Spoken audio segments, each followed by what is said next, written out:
The reason I got involved with youth group is because I know how important it is to catch the minds and hearts of the youth at the age they are, so that it doesn't take a huge life-altering decision later on in life that's a lot harder to get to. I want them to get to know Jesus and get to know how important it is to have community at a young age.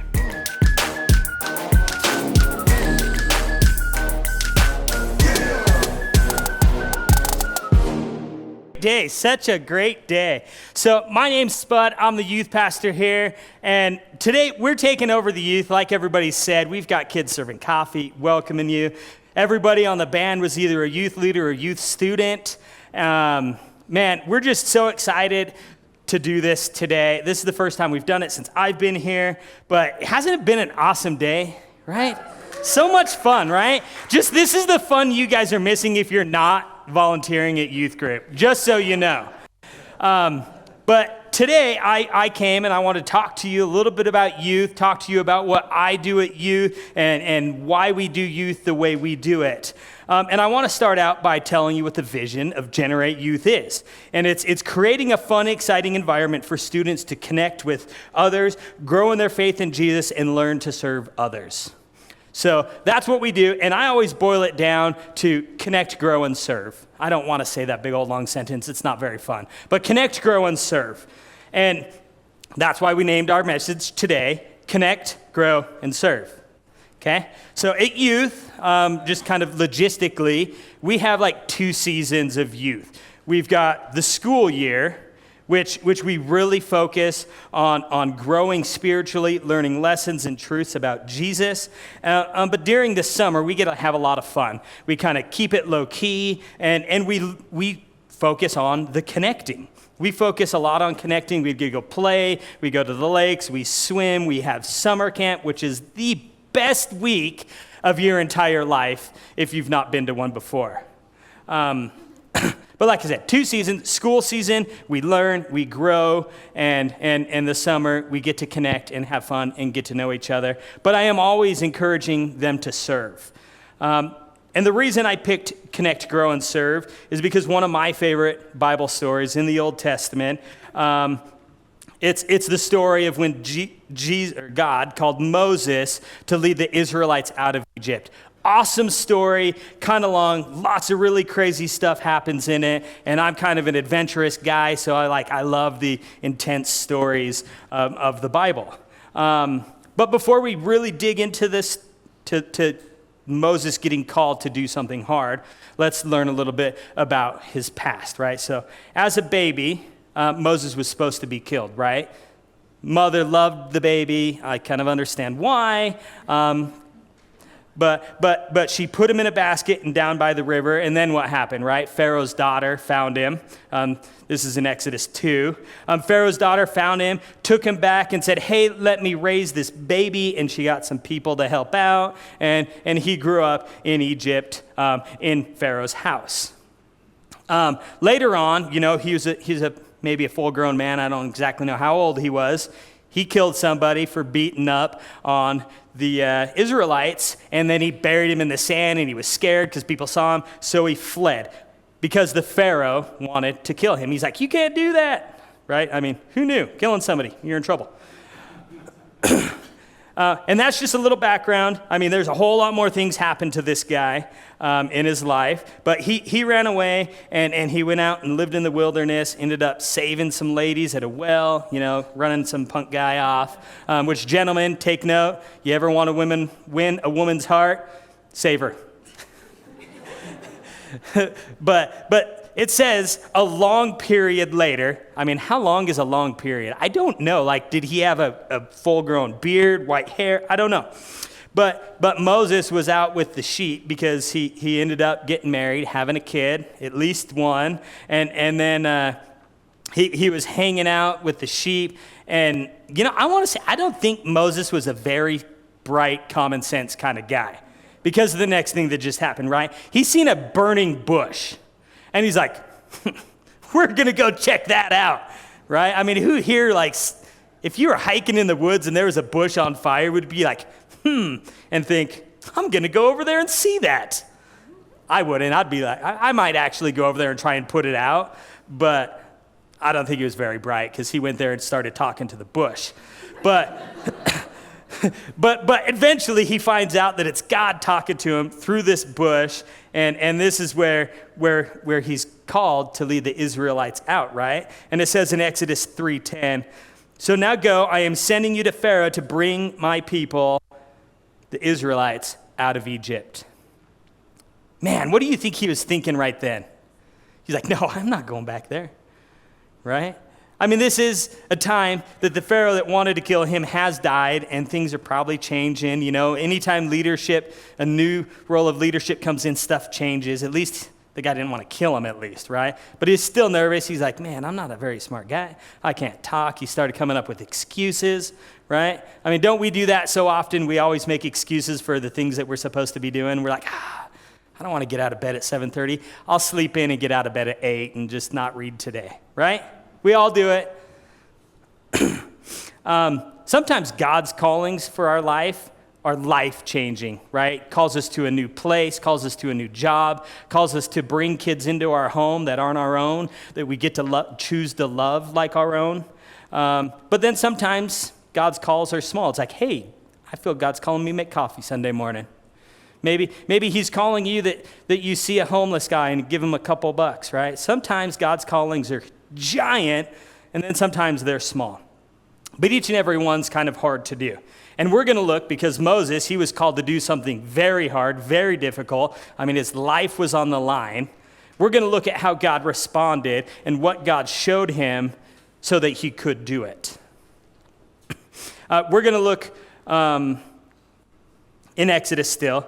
The first thing that God did for Moses was that he reminded Moses, he's like, I'm going to live with you, and I will go with you, right? He's like, I'm by your side, which was awesome, right? I mean, he's like, man, I'm powerful. I'm going to be with you. I'm going to go with you. You want to know, I think we're even more blessed today because he's not beside us. He is in us, right? We are so blessed now that he has overcome that barrier of being beside us and now gets to live with us, which is something that's so amazing that Moses didn't even have, and he did something pretty crazy. And then the second, this is also in Exodus, this is chapter 4. God did some miracles to Moses, right? In Exodus 4:3-4, it says, the Lord said to him, what is that in your hand? He's like, well, it's a staff. You know what this is. And then the Lord said, throw it on the ground. And Moses threw it on the ground, and it became a snake, and he ran from it. The Lord said to him, reach out your hand and take it by the tail. So Moses reached out, took a hold of the snake, and it turned back into a staff. Like, who here is willing to just, like, after your staff turns into a snake, grab the snake? Like, there's not very many snake people. We're afraid of them because they're creepy and weird, right? I mean, I've held a few snakes, and it's fun, but it's kind of freaky. Right? And then also, one of the cool things, like, he's like, hey, Moses, put your hand in your cloak. And he did, and he pulls it out, and it's full of leprosy. And he's like, put it back in. He's like, just kidding. Right? I mean, like, he showed Moses how powerful he was. And those were pretty simple things that Moses seen happen, that there were some major, amazing things that happened later on. Right? And then the third thing that God did, even after Moses continued to complain, he's like, he literally just turned my hand into leprosy and healed it, and I'm still complaining and not listening. He's like, fine. In Exodus 4:3-4, oh, I messed up. Hold on. Oh, I'm over here, right here. In Moses 4:14, it says, the Lord's anger burned against Moses. How many times have your kids asked you something and you've told them 2 times, and then the third time you're like, just do it, right? I think this is how God felt. And he's like, fine, how about this? I'll give you your brother Aaron the Levite. He's going to go with you. He can speak well. He is actually already on his way. Like, I knew you were going to ask this question, so I actually already had plans to help you. I mean, thanks for doubting me. But anyways, and that was the final straw for Moses. He's like, okay, fine. I've got somebody I can now lean on for assistance. Right? So the 3 things that God did for him is he proved that he was a miracle worker, right? Because he works miracles today, yesterday, and forever. God is powerful, and he can make them happen, right? And then the second thing that he did is, well, out of order here, but God reminded us that he's with us. With Moses, he was walking beside him. With us, he's in us. He is with us. There's that feeling inside of us that we get when we're doing something wrong or we're going into a place. Sometimes we got to listen to that, even when it's like, no, I just want to do this, right? But then the third, which I find one of the most important, which was Moses. He's like, fine, it's finally what kind of cracked Moses is. He gave Moses community. He gave Moses somebody he could lean on during the hard times. But then also Moses was somebody that could get leaned on, right? To be a leader, to do a monumental task, we're not going to be able to do it alone. And if we put our trust and our faith in these three things, we can. Just like Moses, we can live through our fear, our anxiety, our depression, our frustrations. There are things in this world that we can't do on our own. But if we lean on these three things, we can be successful.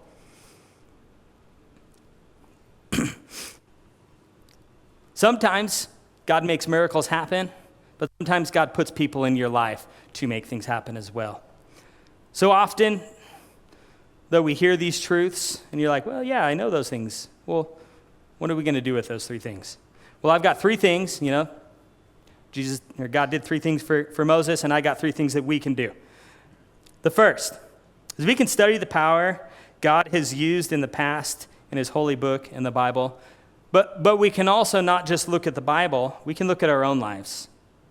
We can look at the lives that we have lived and seen. Now we can look, right, hindsight's way better than in the present. You can look back and you're like, man, God was really working in that time of my life, right? But there are so many amazing things that we can also look into the Bible and read the truths that happened, some actual factual things. You can go back and see the Red Sea, and you can see some of the carriages still today that are at the bottom of the Red Sea, in the middle of the Red Sea, as proof that they were there. It's amazing. You can be studying God's Word at home in the morning. Your kids, they need to be in the Word too. And students, if you're out there, I guarantee you, if you woke your parents up in the middle of the morning and you're like, Mom, I just really want to read the Bible with you, she's probably not going to get too mad at least. Maybe a little mad for waking her up, but she's going to be like, wait, what? You want to what? Fine, let's do it. I hope at least, right? I'd still get mad sometimes when my kids wake me up, and I'm not a morning person, only for fishing. But second, we can open our hearts to what God is calling us to do. Right? Like I said earlier, sometimes we get called to do huge, giant, enormous things. Sometimes they're small. I felt the calling in my life to be a student pastor. I actually walked away from a 14-year career as an auto body technician. Knew how to do it, did it well. And I walked away from it, went to school, walked away from it, and became a youth pastor because that's what I felt God was calling me to do. I got a story in my life that has changed kids' lives, and I hope to continue to use it to change kids' lives. But you guys may be called to do something simple. Host a Bible study of adults at your house. Make coffee. Be on the welcome team, the parking lot team. It's a pretty simple job. You get these cool little wands that you can direct people. You're like, no, that way. And half of them don't listen anyways. But we're all called to do something. One of the biggest things that we're called to do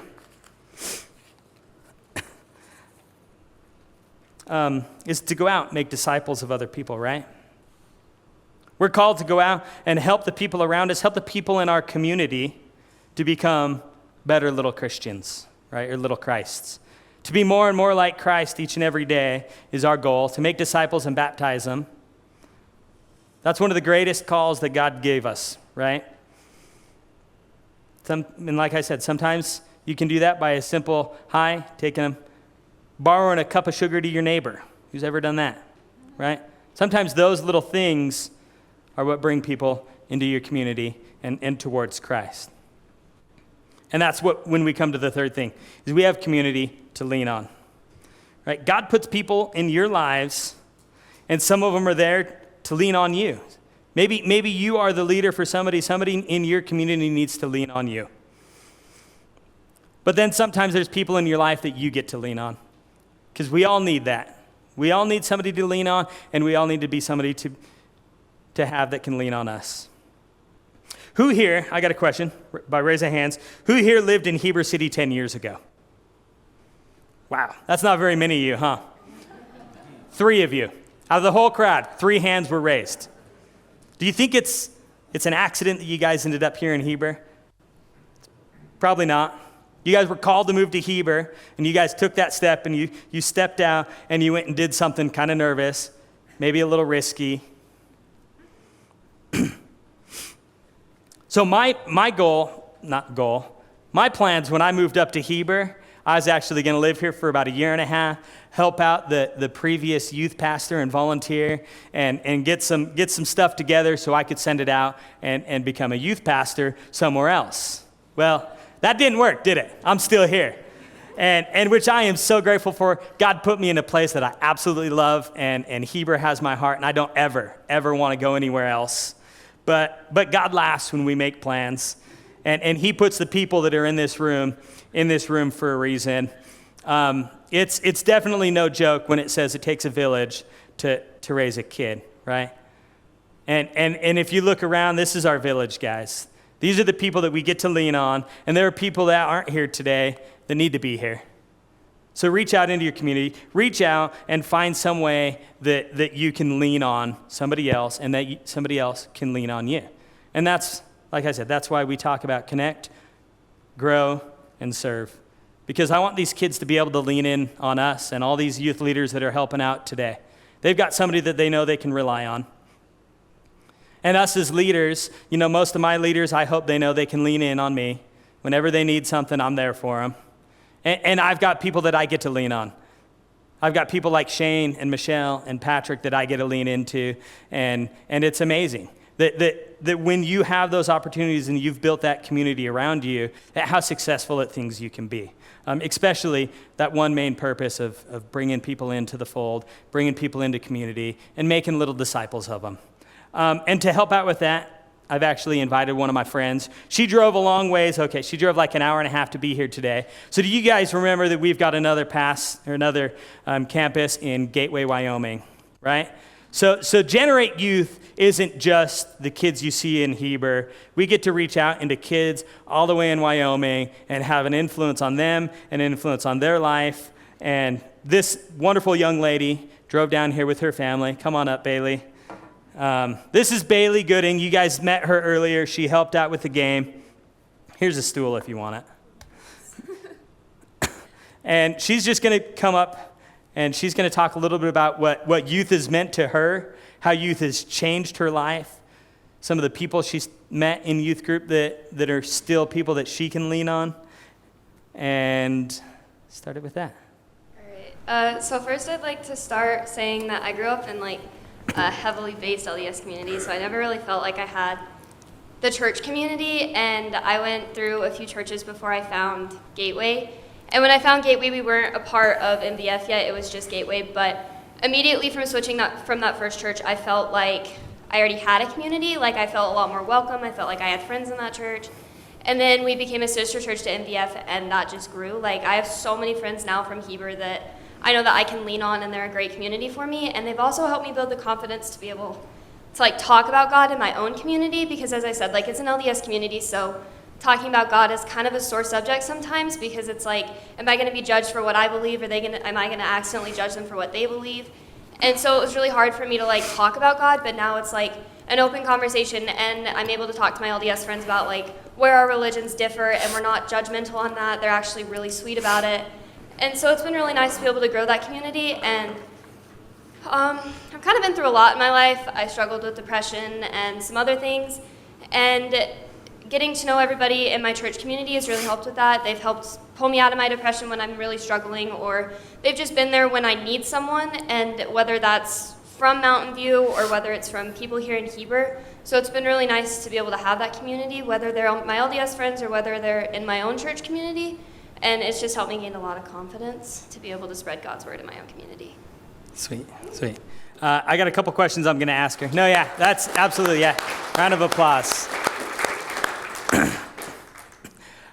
So who is someone in your life that you lean on? There's a lot of people, but I think mostly for me it's my mom or my grandma. They've had a really heavy influence on me, and I always really looked up to them. Like, if you ask me who my heroes were out of my family, I'd definitely say those two. So I definitely lean on them a lot. That's awesome. Awesome. And they joined her here today, too. They came down with her. So let's give them a round of applause. You talked about stepping out and leading and talking about God. What's something that you've led in your life that being in youth group and getting challenged in youth group has led you to be able to lead in your life? Okay, so this year I'm the president of my FFA chapter, and I definitely would not have had the confidence to run for president, let alone actually get it before. So I definitely lead that, and I try and do a good job, and I try and stay true to who I am when I'm leading it. And then if the subject comes up, like, I will talk about God. Like, I'm not afraid to talk about God, so still it's a way for me to spread God's word, but also just be a leader in my community and get to know other people in my community by spreading that word. Yeah, amen. Last question. You might have kind of already answered this, but just go into it a little bit deeper. But what does youth group, how important is youth group to you? And if you had an encouragement for any of the kids who aren't in youth group yet or are struggling to get involved with youth group, what's one encouragement of why they should get involved in youth group for them? Okay, so youth group's actually really important to me. My youth pastor just had a baby, and we weren't able to do anything for youth, and I didn't realize like how important my youth group actually was to me until I wasn't able to go anymore, and I wasn't able to be involved in that. And so that was really hard for me, and it made me realize that it's actually like, super important. Like, I struggled with my depression really bad again when I wasn't able to go, and I just realized that I needed it. And if you're kind of scared to get involved or you haven't yet, my encouragement to you would be that you just jump in the deep end. Like, don't wait, don't be scared of it. Like, it's actually so fun. And if you're here in Heber, like, Spud is a great youth pastor, and he's definitely someone you can lean on. He has a lot of fun, but he can be serious and have those conversations when you're struggling with something, sometimes. So I definitely would just say, like, go full force. Like, don't hold back on it, because it's something that you'll enjoy and you definitely won't regret it. Yeah, awesome. Thank you, Bailey.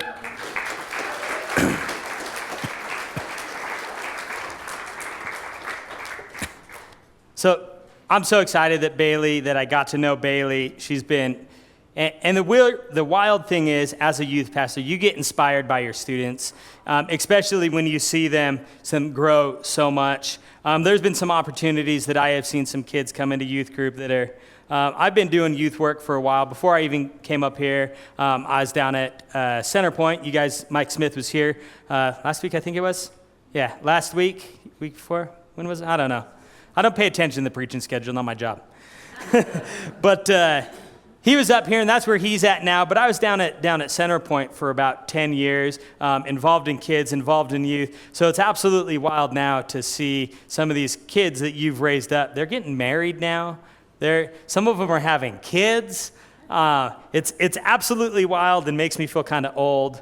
But when you see that they have done these few things, they have connected, right? They have built a community around of people that they can lean on and people that lean on them, and that community helps them grow. Nobody's going to learn anything about Jesus when you're just yelling at them. If they don't know who you are and they don't know your passions and they don't have at least some sort of a community and a relationship with you, they're not going to listen to what you have to say. Yelling it from the street corner may work for some people, but it doesn't work for me. I build relationships, and then through those relationships, I help them grow. And then while we're growing, we serve and we get out and we help other people. And I encourage them to be somebody that others can lean on. And that's what youth's about. And if you guys have any other questions about youth, let me know. If you guys have any doubts about stepping up into something that you want to lead, find a community. Find some people around you that you can talk about it, that can encourage you, that can be involved in it with you, so that when you're struggling, you can lean on them, and then when they're struggling, they can lean on you.